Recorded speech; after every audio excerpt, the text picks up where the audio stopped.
Anda kembali menyaksikan program Spesial Dialog CNBC Indonesia bersama saya, Anneke Wijaya. Dan saat ini kami telah tersambung dengan Sekjen Apkasindo, Rino Afrino, menggantikan Pak Gulat. Dan kita akan langsung lanjutkan kembali dialognya. Mungkin kita akan sapa Pak Rino terlebih dahulu ya. Pak Rino, tadi kami sudah berbincang juga dengan Pak Gulat sebelumnya. Mungkin boleh dijelaskan lagi oleh Pak Rino, sejauh ini target produksinya seperti apa Pak untuk minyak makan merah ini? Dan juga seperti apa perkiraan permintaan masyarakat?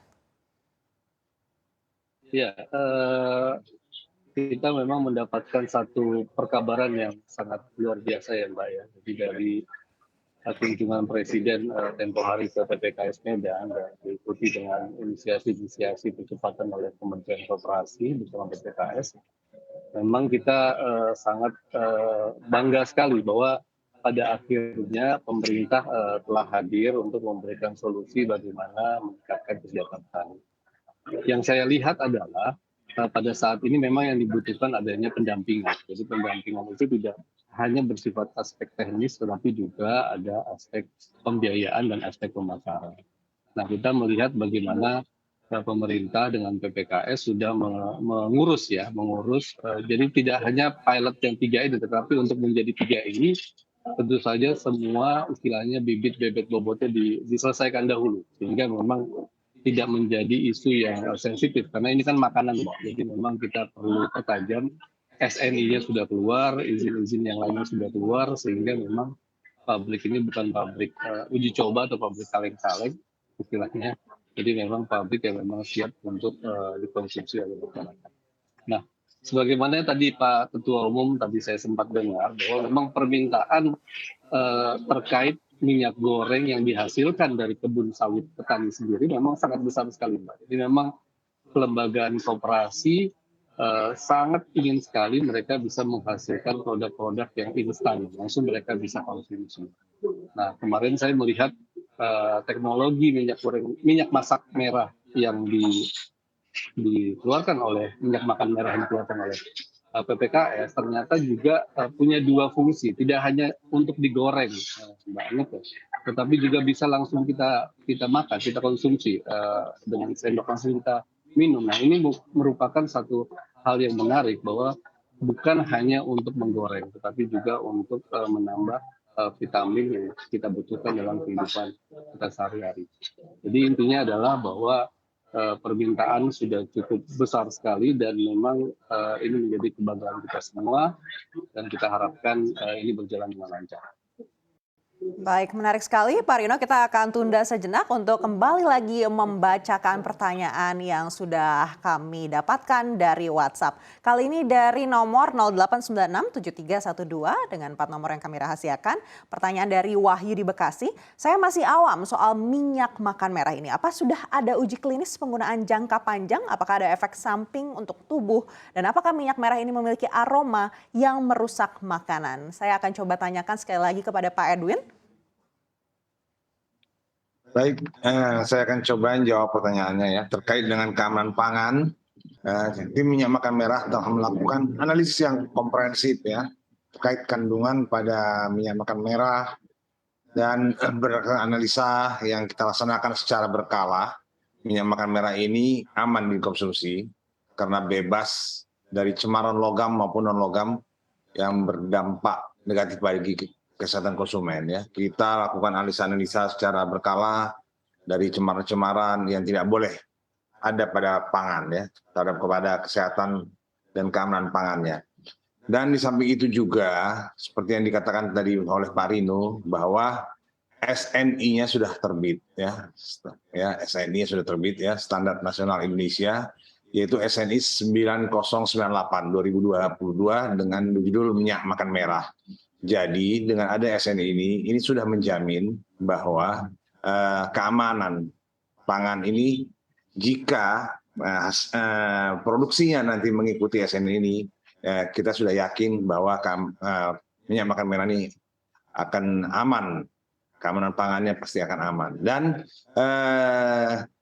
dalam merancang pabriknya ya, dalam membuat DED-nya atau detail engineering design-nya ya, kita juga berkoordinasi dengan BPOM dan agar keamanan dan sanitasinya dalam proses pembuatan minyak makan merah ini bisa sesuai dengan standar-standar yang berlaku dan sudah di-approve ya. DID dari BPOM sudah di-approve. Jadi untuk saat ini bahwa DID sudah di-approve oleh BPOM dan sudah memiliki SNI dan izin edar akan dikeluarkan oleh BPOM apabila pabrik minyak makan merah itu sudah berdiri, sudah berproduksi. Dari situ nanti BPOM akan mengambil sampel dari pabrik yang sudah berproduksi tersebut. Jadi tidak boleh BPOM itu mengambil sampel dari hasil pembuatan dari lab seperti itu. Jadi izin edarnya memang jujur belum keluar karena BPOM akan mengeluarkan izin edarnya apabila sudah ada pabrik yang berproduksi dan akan mengambil sampel dari pabrik tersebut dan apakah sudah sesuai dengan standar-standar daripada BPOM dan apakah sudah sesuai dengan SNI. Dan untuk kita ketahui bersama bahwa sudah dilaksanakan juga praktik produksi makanan yang baik ya, pelatihan praktik produksi makanan yang baik atau good manufacturing practices sudah dilakukan juga. Jadi beberapa anggota koperasi yang rencananya nanti akan mengelola pabrik minyak makan merah ini sudah kursus ya, sudah training bagaimana menghasilkan produksi makanan yang baik dan juga sudah khusus terhadap analisis bahaya dan pengendalian titik kritis. Nah, ini dua ini adalah yang disyaratkan oleh BPOM dalam pengelolaan pabrik minyak makan merah ini. Jadi koperasi-koperasi pilot plan ini, ada 3 koperasi yang sebagai pilot plan ini sudah mengikuti training good manufacturing practices dan hazard analysis critical control. Nantinya koperasi yang seluruhnya koperasi akan bertanggung jawab dalam mengoperasikan minyak makan merah ini. Dan setelah itu tentunya akan diurus izin halalnya serta akan membuat pengajuan sertifikat produk penggunaan tanda oleh SNI. Jadi prosesnya sudah berlangsung untuk memastikan bahwa minyak makan merah ini adalah sehat dan layak dikonsumsi. Demikian, Mbak. Baik Pak Edwin, menarik sekali penjelasan dari Anda. Kita akan coba sekali lagi tanyakan seperti apa perspektif dari PASPI, yaitu ke Pak Tungkot. Pak Tungkot, bagaimana PASPI menilai keamanan pangan minyak makan merah ini? Ya, kalau kita lihat ke sejarah, cara pertama di dunia mengkonsumsi minyak sawit itu adalah ya seperti ini. Ya, di Afrika itu awalnya minyak sawit itu brondolnya diambil langsung, kemudian ditumbuk, kemudian diperas, disaring. Itulah yang digunakan oleh orang-orang Afrika di pedesaan, di mana asalnya sawit ini berada. Dan dengan cara seperti itu, vitamin A dan vitamin E-nya itu dapat, termasuk juga mikronutrien yang lain. Gitu. Nah, ini sebetulnya yang dikembalikan oleh teman-teman dari PPKS ini. Ini kan PPKS ini, Pusat Penelitian Kelapa Sawit ini kan yang salah satu yang terbaik di dunia. Ya, jangan ragukan lagi kalau udah PPKS yang menangani dan mendampingi dan juga melakukan pengujian itu, ya itu sudah pasti dapat diyakini gitu kan. Sebab kalau nggak ada lagi yang lebih baik daripada PPKS di dunia, setahu saya tahu mengenai sawit gitu kan. Jadi apa yang disampaikan oleh Pak Edwin tadi itu ya memang itulah prosedur sesuai dengan tata kelola pangan di dalam negeri di Indonesia gitu kan. Jadi harus ada SNI-nya, kemudian harus ada nanti izin edarnya, kemudian ada juga izin halalnya dan macam-macam semuanya. Tapi saya katakan tadi itu sebetulnya tanpa itu pun minyak makan merah ini adalah bentuk minyak sawit yang pertama dan alamiah dikonsumsi di dunia. Ya. Kenapa jago-jago itu orang Afrika itu lari dan juga main bola? Mungkin ada kaitannya pada konsumsi yang langsung ini gitu kan, minyak merah dan yang di dalamnya ada provitamin A dan juga vitamin E gitu kan. Jadi sebetulnya inilah yang apa namanya itu, kita kembali kepada alam, ya. Yang alam itu pasti lebih aman daripada yang buatan gitu kan. Malah apa namanya itu, ini dengan teknologi yang baru yang dilakukan oleh yang PPKS ini, yang akan diadopsi dialog koperasi ini, itu sudah diuji gitu kan, sudah diuji bahwa inilah teknologi yang terbaik.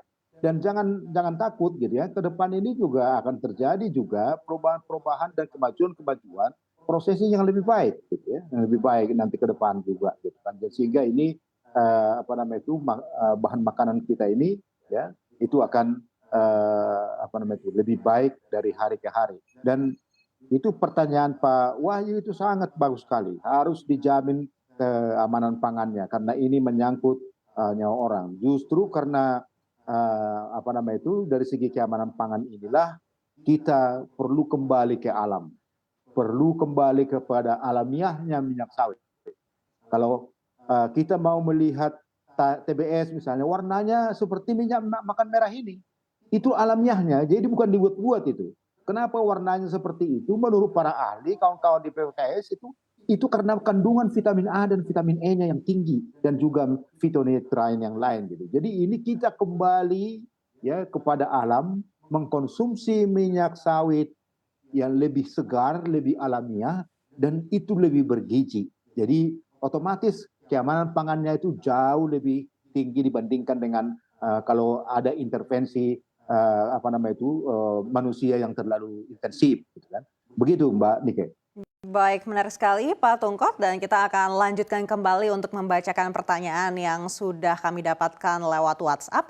Kali ini dari nomor 0856 9384 dan 4 nomor yang kami rahasiakan.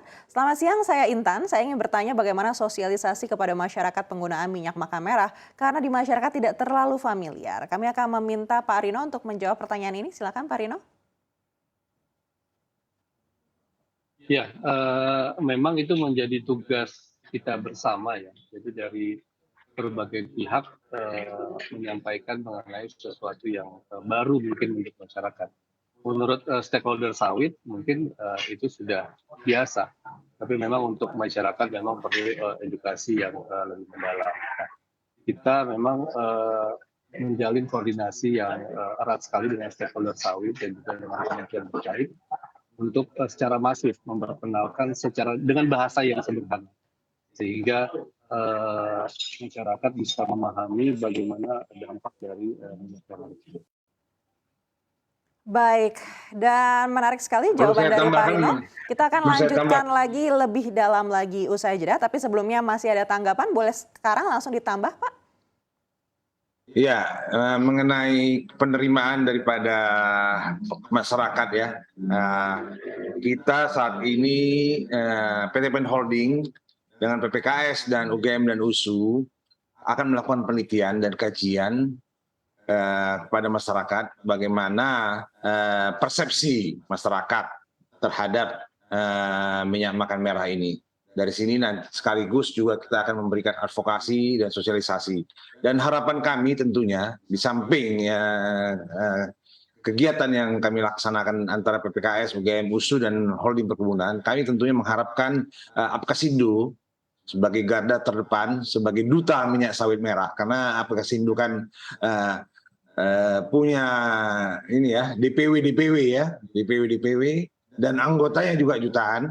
Jadi saya karena memang ini didedikasikan memang kan minyak makan merah ini untuk petani sawit dan untuk anggota Apkasindo. Jadi tentunya kami ya PPKS dalam hal ini tentunya sangat berharap sekali Apkasindo berperan aktif dalam memberikan sosialisasi dan pemahaman kepada terutama kepada anggota-anggota Apkasindo. Tentunya nanti ini akan menyebar ya. Tentunya kita akan melakukannya dari dalam dulu ya, dari Apkasindo. Demikian mungkin Pak tambahan dari saya, Pak. Baik, terima kasih tambahannya Pak Edwin, dan kami akan kembali sesaat lagi. Spesial Dialog menakar urgensi minyak makan merah akan kami lanjutkan usai jeda. Tetaplah bersama kami.